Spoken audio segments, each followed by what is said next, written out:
Ушул келаткан жогорку кеңешке шайлоодо биз жогоруда сиз айткандай байлар келет, анан акчалуулар келет, ал эми жөнөкөй калк дагы деле четте калып калат деген жерде түндүк түштүк маселеси көтөрүлүп, же болбосо эл экиге бөлүнүп бир мамлекеттин аброюна доо келтирген нерсени жасап албайбызбы?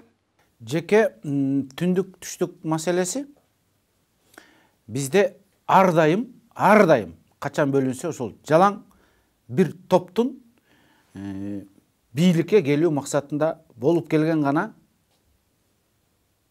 кыянатчылык болуп келген. Түндүк түштүк маселенин башка тамыры, башка себеби жок. Мен ойлойм, ушул топ ким гана болбосун, жөнөкөй адам болобу, бийликке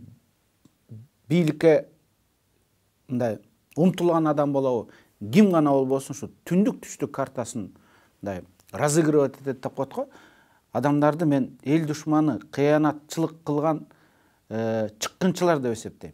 Биз бардыгыбыз ушул жалпы кыргыз улуту ушул так даана билип алышыбыз керек. Үмүт, бул оюнчук эмес. Бул өтө опурталдуу нерсе. Биз өзүбүздүн тагдырыбызга, өзүбүздүн элдин тагдырына, улуттун тагдырына, мамлекеттин тагдырына балта чаап алабыз ойноп атып.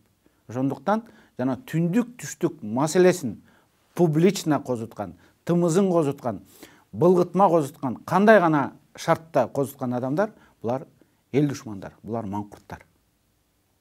Эгерде биз ошого жол берип алсак, мына эстүүлөр деп атпайсызбы? Эгерде биз ушуга жоопкерчиликтүү адамдар жол берип алсак, ушуга мындай кайдыгерлик кылып койсок, анда баарыбызга убал жок. Анда биз жөн эле улут катары, эл катары бизге убал жок болуп калышы мүмкүн. Мен ойлойм, кылым караткан кыргыз эл, мына кылым карытып келген, бөлүнбөй миңдеген жыл жашап келип, анан бир топ саясатчынын аркасынан бөлүнүп кетмек белек. Биз бөлүнсөк бөлүнөт элек го, 1000 жыл мурун, 2 жыл мурун. Анан ушунча бөлүнбөй бир муштумга төйлүп, бир атанын баласы болуп келип анан эми бөлүнөбүзбү? Бир 20-30 кишинин кызыкчылыгы үчүн. Мен ойлойм, эл жол бербейт.